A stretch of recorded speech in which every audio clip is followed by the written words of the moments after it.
এই কোশ্চেনটা দেখো, এখানে বলা হচ্ছে the area of A circle is 154 centimetre square, what is it's radius.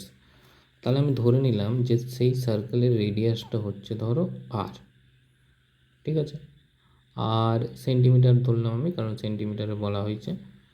তাহলে এর যে এরিয়া, সেই এরিয়ার ফর্মুলা হচ্ছে পাই আর স্কোয়ার, ঠিক আছে। এবার এইটা ইজিক্যাল টু তোমাকে বলে দিয়েছে দেখো 154 সেন্টিমিটার স্কোয়ার।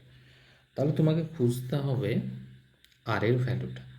এখানে দেখো যদি আমি পায়ের ভ্যালুটা 22/7 রাখি, আরটা যদি আমি আর রেখে দিলাম, তাহলে আমি 154 ইজিক্যাল টু লিখতে পারি 22/7টাকে ওইদিকে নিয়ে চলে যাও।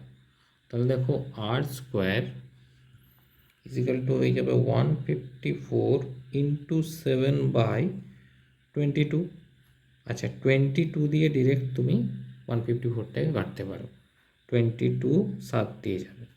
তাহলে আর স্কোয়ার যদি 7 × 7 হয়, তাহলে আর ইজিক্যাল টু তুমি পাবে 7। তাহলে এটাই হচ্ছে তোমার অ্যান্সার, মানে রেডিয়াসটা হচ্ছে আমার 7। এখানে কোন অপশানটা হচ্ছে, এখানে দেখো অপশান নাম্বার এ হচ্ছে কিন্তু তোমার রাইট অ্যান্সার।